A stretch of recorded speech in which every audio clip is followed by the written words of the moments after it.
Welcome to episode 338 of Pub Theology Live, a weekly conversation on life and faith over a craft brewed pint, a fine wine, or whatever happens to be in your glass. On today's episode, the Reverends Ogun Holder and yours truly, Brian Burkoff, address and engage what's happening through a theological lens with a good brew in hand.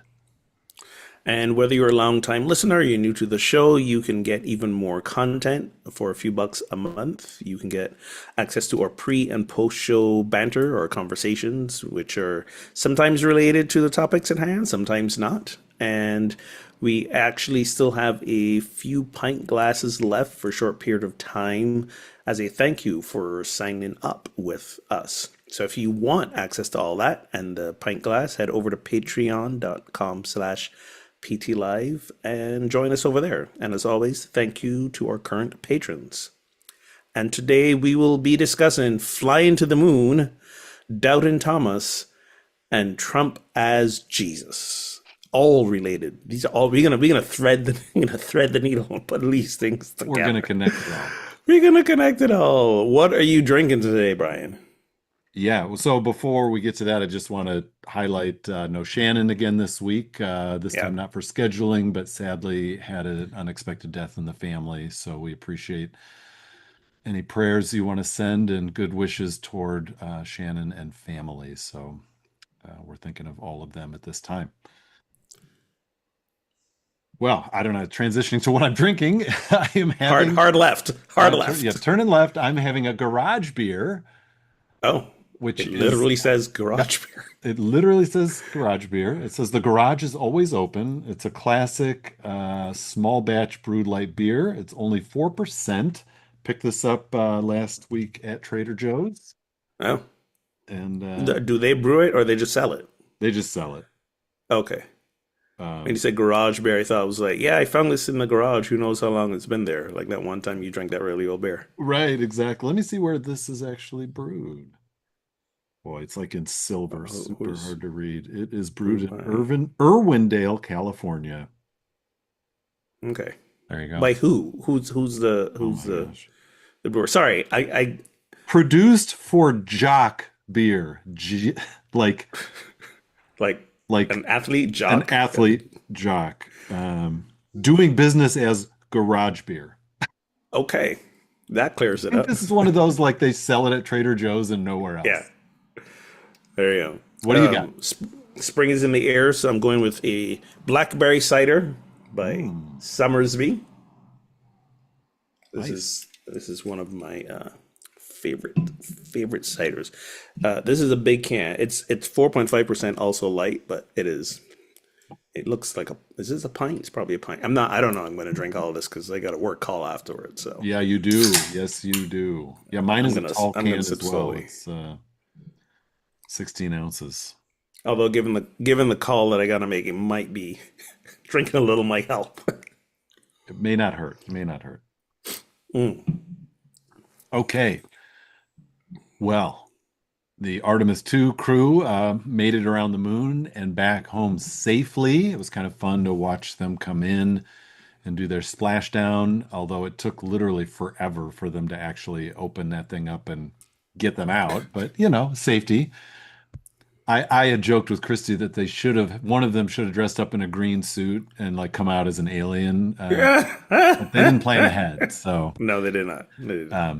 but if you had the chance to go to the moon, would you do it? In a heartbeat, absolutely. Really? Yes, I would. I would definitely go only with NASA. I'm not going on the billionaire's pet project. I hear Not, you. not supporting that ridiculousness. But yes, I mean, what kid hasn't dreamt of going to space, right? That's true. So it would be I think it would be a fulfilling sort of like childhood fantasy come true. Uh, would I, if they create a moon base, would I like to live on the moon or later on Mars? I don't know about that Right. for sure. Ooh, have you started watching the new season of For All Mankind? There's a new season? Where have you been, man? Yes, the new season episodes are dropping. I did not know that. What? I thought the show was like done. Let's go. No, no, no. This is second to last season, or is this the last season? Okay. I'll look it up. Yeah, Well, but clearly For All I have Mankind is not. back. So I will start now that Okay. I know, I will start watching. And I haven't either. There were a couple other shows I was trying to finish up before I jump into this one. I think maybe only 3 episodes are out. Okay. Hey, that's good to know. Good to know. I did get to go see Project Hail Mary in the theater, which was Ooh, ooh, very cool. was that good? Okay, That haven't was haven't very seen fun. that yet. Very fun. I think so. For me to answer the question, gosh, I mean, I'm with you. Like, if I went through all the training and felt secure about the technology and like this is a legit mission, and give me What the do you mean? Is this a legit? It's NASA. well, that's what I'm saying. Like, I agree Yeah. with you that I'm not going to go Okay. in some Jeff Bezos phallic symbol ship, you know. Gotcha. Um, so yeah, it would be pretty amazing. It would be pretty amazing. So one of the crew members, actually Christina Koch from Grand Rapids, Michigan, not too far from here, one of my Nice. pastor friends grew up with her. So I was like Okay. childhood friends with her, which is very fun. But one of her crewmates, Victor Glover, had this quote that I like. He said, as we get close to the nearest point to the moon and the farthest point from Earth and continue to unlock the mysteries of the cosmos, I would like to remind you of one of the most important mysteries on Earth, and that's love. And they shared the photos from the moon or from behind the moon even, so you got the moon and the earth in one photo, which is incredible. And what is it about seeing the earth from that distance that just brings so much into perspective, that makes some of the stuff we argue about and fight about so small? I think that's the answer right there. From a distance, the Earth is so small. Mm, Like when you and other astronauts have spoken to this, when you that far out and you see the Earth as this tiny ball floating in space, in the vast emptiness of space, right. and you realize how fragile it is and how fragile we are. I mean, when you think about the science of our existence in the vastness of space, and that we just happen to exist in this perfect zone, away from the sun, that we can life can carbon-based life can sustain itself. And so far, we haven't found that anywhere else in the universe. Right. And now that we've gone that far, but still, it kind of puts everything into perspective of like you said, a lot of the things that we fight about are kind of inconsequential in the grand scheme of things, and the damage we're doing to the planet is really stupid because we don't have another option. This is it. There's nowhere else Yes, to go. this is it. And did This you this is see it. the photos like from the 1970s compared to the recent Mm-hmm. ones? And Mm-hmm. that we don't look so healthy. We, I think this time around we maybe just took the pictures on a day without as many clouds. Or was I it don't just know. the weather? I know. I did wonder I that. was like, I don't know. But regardless, the fact is that yes, uh, you know, human influence climate change is a real thing. We're doing a crap job of taking care of the planet, and yeah. So I think there's a certain humbling experience when you get to do that. I want to put a plug in for one of the best novels I've ever written called Orbital You've ever written or ever and read? read. Sorry, whew, what is in this I BlackBerry was like, cider? whoa, breaking news on the show. Cider might be a little stronger than advertised. It's called Orbital. Orbital, and it takes place in the space station. Okay. But because of the way the space station revolves around the Earth and the Earth revolves around the sun, like in any given day, they will have multiple sunrises and sunsets. Sure, sure. So it kind of really influences your perception of time and Right. Right. history and how all the things. So yeah, it's a beautiful novel. I think the author's name is Samantha Harvey. Look it up real quick. But it Cool. it it remind it reminded me of yes, Orbital by Samantha Harvey. It reminded me of that novel. It was absolutely beautiful, and to hear these astronauts experience this this privilege, really, And I shouldn't say privilege. It wasn't given to them. They trained their asses off. So let's be clear. These were professionals who trained really, really hard. So it wasn't like this was handed to them. It wasn't like like we say, the Jeff Bezos capsule where celebrities were, Right. up there for a few seconds floating around. This was something much different. So, so good for them, in that regard. Yeah. As for the mystery about love, I'm really wondering if the mystery is why don't we just love each other? Well, Is that yes. I mean, that but was don't you the think like having them up there and seeing again like those images, but just taken now, like you'd wish people in government would just be like, yeah, why are we dropping bombs on each other? Like, what is that literally solving? How is that making the world better? yeah, and it's Sadly, not, but sadly, we don't currently have sadly, those kind of leaders, at least in this country, in the country I'm in, I should say. there you I can't speak to Portuguese leadership. go. Well, I think Portuguese leadership is doing a good job. It's a precarious job because, like in many parts of the world, the far right movement is also gaining steam here. Yeah. I was very, very heartened and hopeful by Viktor Orban's recent defeat at the polls Yes. in Hungary. I think it's Hungary, yeah. So I was like, oh, look at that, like a ray of sunshine in this political quagmire that we're in globally. So it was good. Yeah. It was good. Yeah, we got to lean into the hope for sure. So it was just Easter a week and a half ago or so, and there was a downed airman from the U.S. Fighter pilot who was compared by Pete Hegseth to Jesus because he was shot down on Good Friday, hid in a cave on Saturday, and was rescued up into the air on Easter Sunday. So he just thought, oh, look at this. It's like it's all happening again.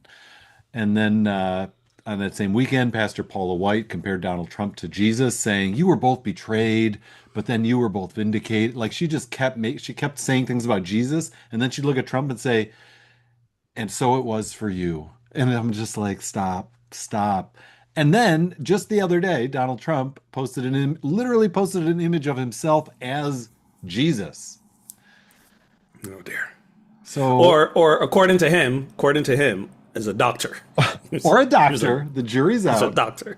It was Dr. Jesus.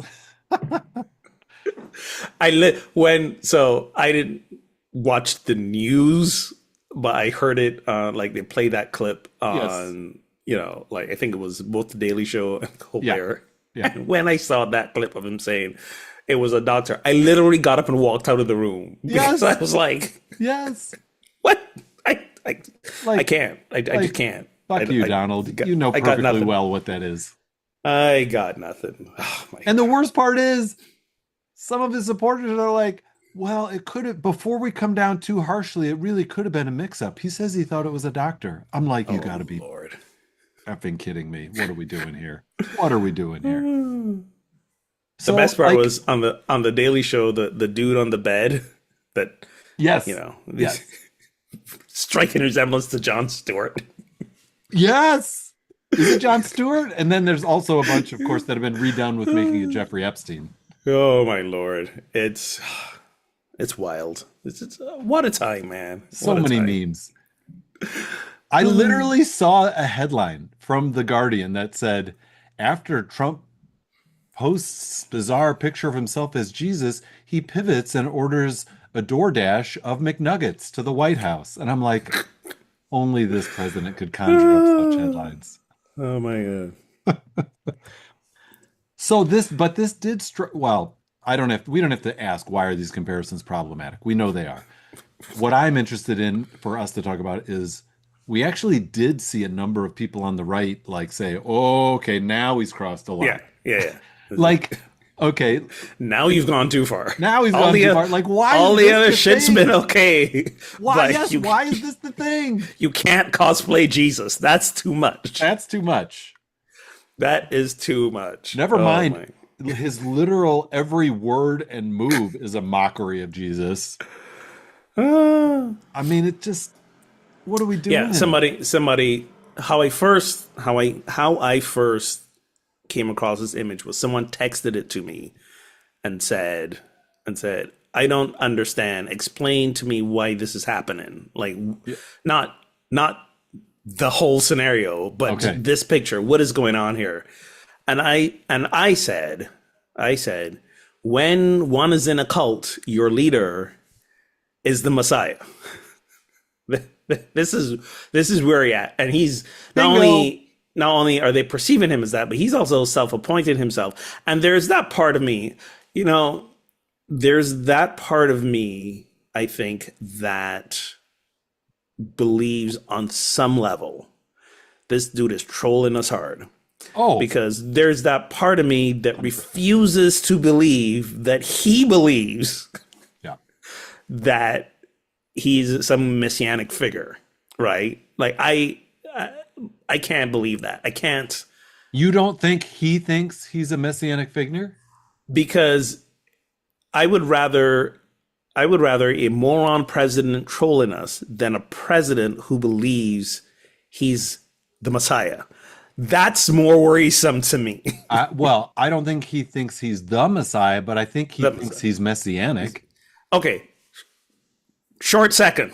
Yeah, Like I mean, you that's don't think he troubling to thinks me. that? This guy is the like biggest narcissist we've ever seen. There's a difference between a narcissist and someone who believes they're messianic. Those are not the same thing for me. No, I Okay. hear you. It is a much bigger leap, but Yes. it's a fair question, but I don't want to give him credit enough to just purely be at a troll level. I honestly think sometimes they put stuff out just to see where the line is. What can we get Well, away with? I agree with that. Right? I agree with Yeah. that. But sometimes Oh, it's him posting at midnight without running it sure. through any committee. I well, maybe yes, but Maybe. I also believe that yes, it's a like, because if he posted that and didn't get the pushback from his own people like he did, he doesn't care what, the Right. progressives and the rest of us think. Right. If his own MAGA crowd and all the Republicans who are just spending so much time kissing his ass did not push back, then we would be seeing floods of Trump Oh, as Jesus memes right. going on, Totally. which, right? And there are enough folks who in on that side who believe that he is being used by God, Yes. right? And now we're going like, oh, he's not just being used by God, he's the personhood of God, Right. right? This is kicking up a notch. Oh my gosh.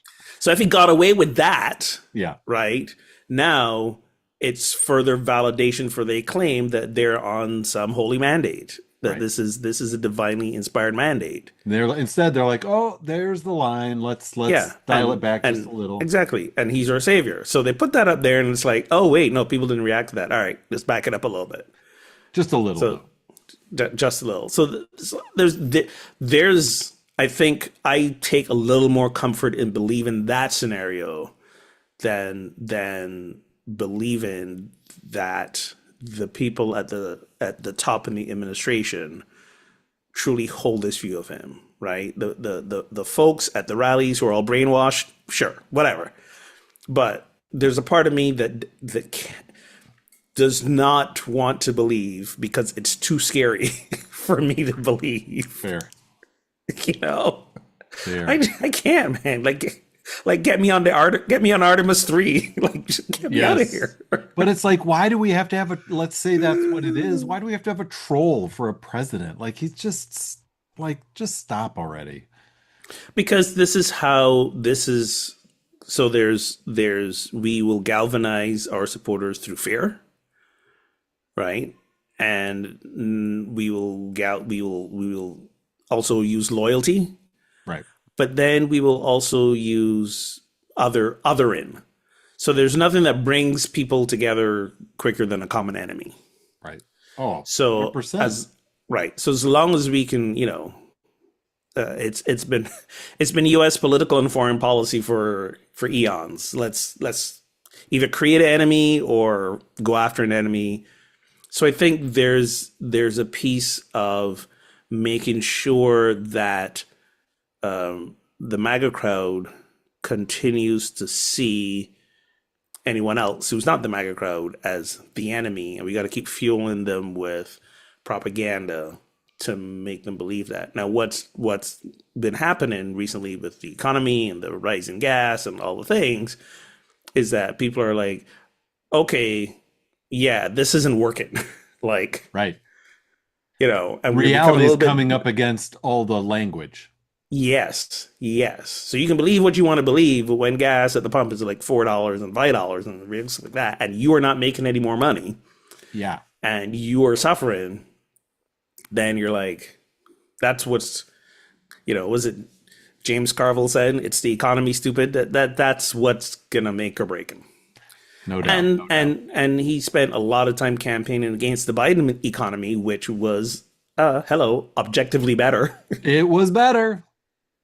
It was better. So yeah, wasn't And I great, think but it's better than this. I think you're right about the needing an enemy because a couple of weeks ago, in during one of his victory pronouncements over Iran, he said, "Now that we've defeated the enemy in Iran, it's time to focus on the true enemy, which is the Democratic Party."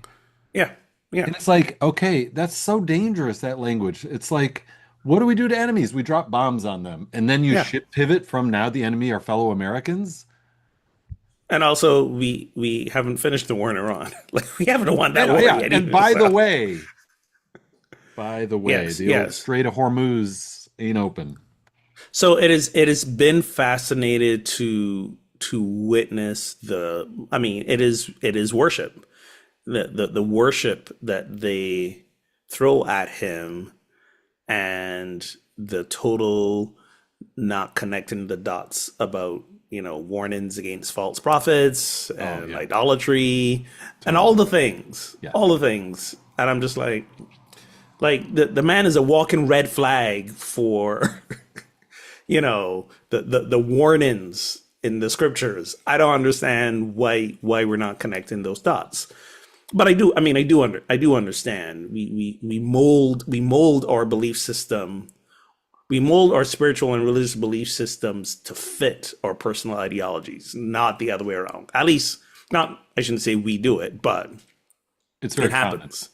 It's very common. I mean, let's be fair. We do it too. Oh, We sure.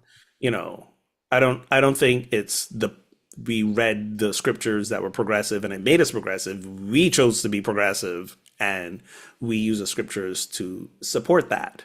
So everybody does it. The scriptures are not neutral. we, Correct. we use them. We create in our image. We all bring a lens through which to read them. Exactly, Yeah. exactly. But when that lens leads to the president cosplaying as Jesus, Oh my God. I think we've crossed. I think the Rubicon is so far behind us. We're lost. Is that called jumping the shark? Oh my gosh. Oh my goodness! It Wow. was. It was. It was. I'm like, what? What? Yeah. And the endless No memes words. are kind of beautiful, actually, but they make me laugh. All right. So, in John chapter 20, which was the lectionary text for those who follow that this past Sunday, the disciple Thomas famously questions whether or not Jesus really appeared to the other disciples. He was somewhere else when Jesus showed up the first time. And so he's often maligned as doubting Thomas, usually in a negative light. But do you resonate with Thomas's questioning nature, and what role has doubt played in your own journey? I love that we don't call him FOMO Thomas because Ah, not there. it's true. I Maybe that was it. yes, I do resonate with the questioning nature. I do think questioning and doubting is not the opposite of faith. It leads us to a deeper faith. Agreed. There's not blind obedience and allegiance. There is a sense of certainty for yourself, which I think is important. And when you have that certainty for yourself, then you can lean in. I think that fosters a deeper faith than just blind obedience. Blind obedience isn't faith. That's just brainwashing. Yeah, and when you have, well, I think the quote from Paul Tillich is doubt is not the opposite of faith, certainty is. Yes. Because when you're certain of something, you're not really operating on faith anymore. Like you just know Yes. it. Like I know I'm talking to Ogan right now.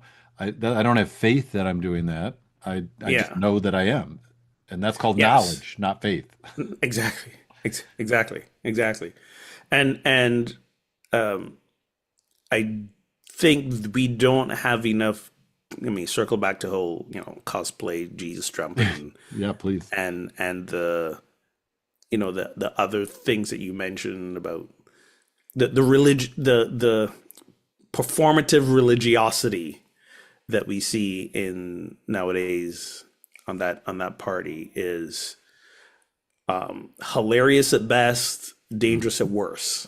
right. Because whether or not they, and by they I mean the folks in the administration, whether or not they truly believe the religious sentiments they put out there, and given the history of who those people have been over the years before they got into that position, I doubt that they do. But benefit of the doubt for everyone, could happen. Um, Right. who knows? Who knows? But the performative religiosity is dangerous because it's they're giving themselves almost like a holy pass, right? Yeah. These are actions and works that are ordained by God or commissioned by God. We're and we'll prove it because we're gonna bring more religion back into leadership and into the languaging and all the things, and that's how they keep the religious folk, you know, wheeled in, Mollified. mollified and blindsided, and then you can't doubt because there's that certainty of we're doing God's work, Right. you know, Right. and it's yeah, And so Thomas is the example of, but really? yeah, But really? yeah. Thomas is like, I'm not saying it didn't happen, but I'm going to reserve my judgment until I experience it myself. Exactly. And I think because of that, I think he had a more intimate experience because he got to touch the holes, Right. and I don't know that the others didn't say that they did, True. Good but point. so sometimes our doubt leads us to a more intimate, clear experience of the things. And But there's also a view that the writer of John's Gospel was a bit threatened by the Thomas figure and ooh, the drama, community. What's it? Yeah, some drama. The community, drama. so there's the Gospel of Thomas, which was not included in the canon of Scripture. Right. And he's had some more Gnostic type views, a more esoteric, even Eastern kind Ah, of faith. And John's gotcha. gospel is kind of like, yeah, this guy, he wasn't even there when Jesus showed up. And then he had questions, like trying to throw him under the bus a Yeah, little. he's a little out there. Yeah. And so I also think that's interesting to me, like that there were all these sort of within the circle of So early Jesus followers, there was conflict and that they didn't so all trust each other. it wasn't so much doubt in Thomas. He was trying to cultivate some doubt in Thomas. Yes. Boom. Ah, Write it down. there we go. There we go. Oh, But I agree with you that I think doubt is extremely healthy for any spiritual journey. And the thing that I always find interesting is I've been in circles where people are scientists, like at the peak of their profession, and they apply doubt and questioning in that field. And yet, when yeah. it comes to the field of religion, they will not let doubt come in. It's like it's off limits over there. And I'm like, what? Well, it You know how well to it doubt. has well it has to be because you can't prove nothing. You can't prove any of this. That's fair. Science, science is empirical. Like we did A to B and C happened, and unless we get that result every time, we're not going to say that Right. this is a proof. Flukes And, happen, whatever. and I also think the existential stakes feel higher in religion and Yeah, faith. And so if you're gonna like change some, if things I thought were true maybe turn out to be not as solid yeah. as I thought they were, that existentially creates fear and um I mean, what happens if we find out that God isn't this being in the sky looking down and judging us? Like, well, new, spoiler alert. spoiler alert. A line I had in my sermon this past Sunday was, it's a I'm paraphrasing myself. It's a bit of a head trip. I wanted to say mind fuck, but I didn't think people would Oh, appreciate that from yeah, the that might have been a pulpit. bridge too far. Good way to read the room. Thank you, thank you. So I was like, it's a bit of a head trip when you grow up and you are told that God is this all powerful being that you have to revere and be afraid of. Right. And then you find out that you are the all powerful being that you've been taught to fear, Ooh. because in our theology it's like, we are all that God is. We are the All the embodiment of the divine. We are the embodiment, right? Yep. So we're taught that God is up there, out there, all powerful. We are dust mites, and now come to find out, oh no, wait, we are the embodiment of that. Like that's a bit of a mind fuck, because what do you do with that, Absolutely. right? So now it's calling you up to a greater level of responsibility, of now, oh, I'm not just obeying what the scripture says because I have to. It's more of a like, this is supposed to be my nature. This is who I am the embodiment of. Why can't I? Or what is my struggle with that? Or why is this so difficult? Or whatever, all the things. Yeah. So that puts it in a different perspective. And to be honest, I also said, like, there are times when I wish I didn't know what I know now, and I could go back into that place of like, all right, God's in control. Let me just pray and hope for the best. I mean, totally. There is a level at which ignorance is bliss, right? Yes. When you don't know stuff and things are a little simpler, it's easier. And when some holes get punched in some of those views, it's a little Yeah. harder. And like, but I think on the plus side of the view that you're espousing is there's a sense of agency and empowerment. Yes. You're not just Yes. handing it all over to some other being out there. Right. And you get a lot clearer about what you believe and why you believe it. Yeah. Yeah. And then again, you can rest in that faith a lot more. So like, because of that journey, because I remember when I was a young a boy, a teenager, and I was a Christian that mostly lived in fear. I was Right. afraid of everything, afraid of messing up, afraid of this, afraid of that. Like, Totally. now I don't live in fear. And I would rather not live in fear. Because, Yeah, I mean, there's enough to not there's enough actual things to be afraid of in the world yes, that we don't need to add on a bunch more that actually probably aren't real. exactly. And if your relationship with God is one that is based primarily in fear, then again, that's not faith either. No, and that's a kind of a dark, twisted spirituality relationship, Yes, whatever you want to call it. exactly. Exactly. So for me, my faith needs to be one that enables me to walk free of fear, walk free of worry, same thing as fear, pretty much, but one that doesn't make me feel like I am not measuring up or living up to some standard, or even that like God is testing and tempting me to fail. And yeah, so I don't know. Yeah. For me, it as I say, the faith that I am rooted in now connects all the dots, the emotional, the mental, the psychological, the physical. Like, I don't have questions, not from a place of absolute certainty, but more from a place of, I understand this path, And it's not an easy path, but it's also a path that I don't feel like I'm being set up to fail, Yeah.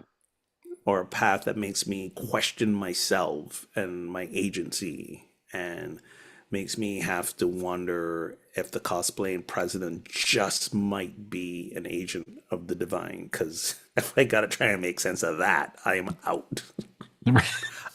Totally. Out. Totally. There's a Persian proverb that says something like doubt is the doorway to knowledge, Yes, I which like is that. that's a good summary of where we were going. There you go. So there's been an interesting back and forth happening between Pope Leo and the President Trump, and Leo has been very outspoken about condemning the war in Iran, even saying that God does not hear the prayers of those who are at war, and then even went so far as to say that Trump is not understanding of what the gospel message is. I mean, he's not holding Duh. back. I kind of like it, not gonna lie. And but then he says, I will not enter into debate. The things that I say are not meant as attacks on anyone. The message of the gospel is very clear. Blessed are the peacemakers, and I will not shy away from announcing that and inviting all people to look for ways of building bridges of peace and reconciliation and ways to avoid war whenever possible. So what do you think about how vocal the Pope has been? And now Trump is criticizing the Pope, so that's interesting. uh, I think it was it Colbert? I think he had a piece where it's like, um, a historian said that not even Hitler or Mussolini went up against the Pope. Ah, And you're bad, you're in bad shape when you gotta look at someone and say, can you be more like Hitler? Not be oh, bashing the Pope. wow. Wow. Unreal. So I'm on, in many respects, I'm glad the Pope is using this position to speak out, Right. and be very clear, and not be silent, because being silent at this time is, in my book, just as bad as being on that It's side complicit. It's of oppression. complicity. Yes, yes. So a good for the Pope, for doing that, but also keep getting your own house in order. Well, both both things can be true. absolutely right. Yes. Let's look in the You mirror a know, little. exactly. Somebody else said, "I don't understand why the Pope and Trump are feuding." Like, I mean, they should probably be friends. They both have a history of covering up sexual abuses. You'd think they'd find more common ground. It's like, oh, shots fired Damn. at the Pope. Damn. But not Also this not Pope. wrong. Not this Pope, as far as we know, but just, Catholic No, Church no, in but the general, the institution. the institution, right? Um, so yes, I'm very grateful that the Pope is using his position, and I'm sure there are enough probably Catholics in the Trump circle as well, and it's good that they can hear that Yes. coming from their spiritual leader. Not that it will make a difference, but it's good. It's good that the Pope's speaking up, and I Yes. think everyone in positions like that should be speaking up against this. Because if you don't, I'm just going to assume you agree with it. Correct, correct. Suzanne on Threads said, God damn it, the Pope better stop saying so much cool shit. I don't feel like being a practicing Catholic again. Exactly. Exactly. I thought that was pretty Exactly. good. I thought that was Exactly. pretty good. And I think he is. I'm glad that he is also using scripture and not just going like, "This is my opinion." Um, Right, because yeah, that calls all of the Christians who support Trump and MAGA to account. it does. Now, the part about what was the part about God not God wouldn't hear the prayers of those waging war? Yeah, Like, yeah, yeah, I yeah. mean, I got some Old Testament stories to to throw your way. No doubt. And there's been So, plenty of wars where the Catholic Church has been helping lead the charge. just saying, Yes. right? So, yeah. I still Again, didn't mind him saying it. I appreciate the sentiment, and what's also true. No doubt, no doubt. Yeah, yeah, but but I do love when clergy do speak up and speak out and put themselves in harm's way and make for me that's what makes religion a living thing. That the teachings of the gospels are not just theoretical for our edification. It's like, no, you actually gotta go do the stuff. So Yep. so yeah, Agreed. and I don't know. It's Trump, man. You either agree with him or you're out, and he will say stuff about you. So I don't pay Right, him right. So I didn't much. include this on the questions, but real quick, what did you make of, I think it was 1 week ago today, where he threatened to wipe out an entire civilization, right? Basically threatening genocide. Is that a troll? Is that a real threat? Is it Trump being Trump? You knew he was going to taco and chicken out, which he did. Exactly. But Yes. Yes. isn't it disqualifying for an elected official in his position, Commander in Chief of the United States, to make statements like that? Well, him being disqualified for anything, that ship has sailed. Like after January 6th and the man's president again, that that ship has sailed. Oh, That ship got out the Strait of Hormuz before the blockage. yes. Oh, So well we're good. said. Well said, So Oh, there's yeah. nothing to do there. But I this is the thing about it, right? Is that his words have lost credibility. Like he says a thing, I don't know if it's real, I don't know if it's not. I can't take it seriously because of, to your point, he'll make these bombastic threats and then not follow through with them. Or then not say anything at all, and all of a sudden the shit's hitting the fan. Right. So yeah, the issue is he's not credible. He's been proven to be a liar. There's no credibility. I can't believe anything he's saying. So yes, while the rhetoric is very dangerous, there's no part of me that when he said that believed that Iran would have been bombed to a pile of rubble like, the Israelis did with the Palestine. Like I didn't believe that was gonna happen. It didn't feel real, right? It did not feel real. And part of why it didn't feel real is because from the beginning, none of what he said about this war has been happening, right? Right. We'll Right. be done in the weekend. Right. We've won the war. Like just all the rhetoric We and won it things that again. been putting out there have been categorically false. So why would I start believing him now? I mean, he is the poster child of the boy who cried wolf, right? Yes. And yes, one day the wolf did show up, but still, Right. Right. And we could but hope that the still, wolf in this case will be oh the my Grim god, Reaper that one day does show up. that yes, hopefully the wolf will eat Trump. But here we are, and again, as bad as it is, and again, I there's that, whether it's the eternal optimist in me or the fact that I still believe in the greater good of humanity, and I know people will take their time but will eventually come around, whether for the right or the wrong reasons. I believe that this too shall pass. And again, Viktor Orban's defeat, and thankfully he went peacefully, was was a sign that people are like this is not what we signed up for. This is going crazy because he wrecked that country, Yep. uh, you know, and it's and I think people here hopefully are looking at Hungary and going like, wait, we don't want to end up like those folk. Right.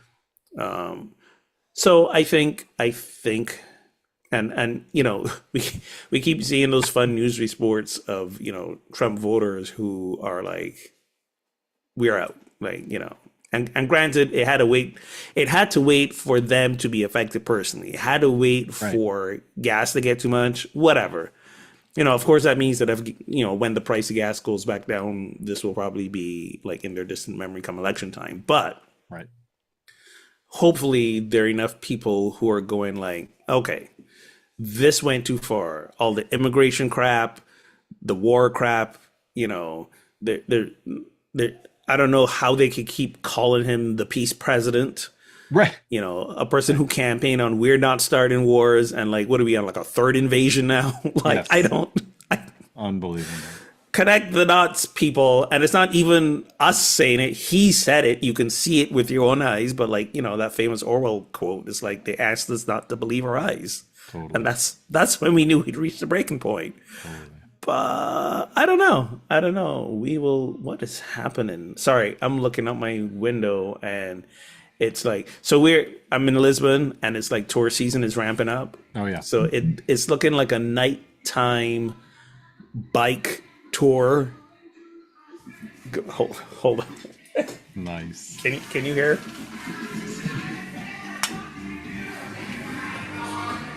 Play that funky music, white boy. Yeah. Oh my God. Listen, dude. It's gonna be like this till like maybe October. Wow. Just relax. And we live up the street for just a few yards from one of the, or sorry, I'm in Europe now. A few meters from Yeah. one of the most visited tourist spots. It's the highest overlook Oh yeah, I know over the the city spot. of Lisbon. Yeah. Yeah, yeah. That's where we're at. And That's so there's awesome. always stuff coming up, but usually not this late. It's 10 o'clock here. I don't know why there's a bike tour going up the hill at 10 o'clock at night, Why but not? here we are. Why not? Why not? Here we are. Wow. Peace is possible. I just need to be on a bike in Lisbon.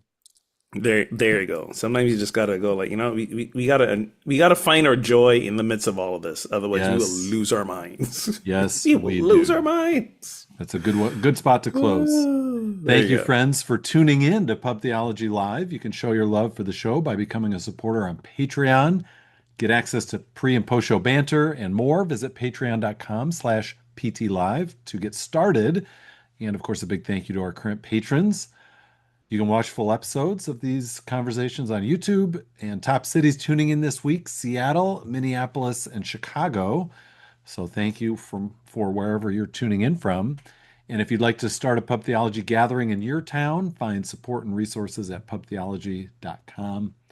And until next time, friends, drink responsibly and keep those conversations flowing.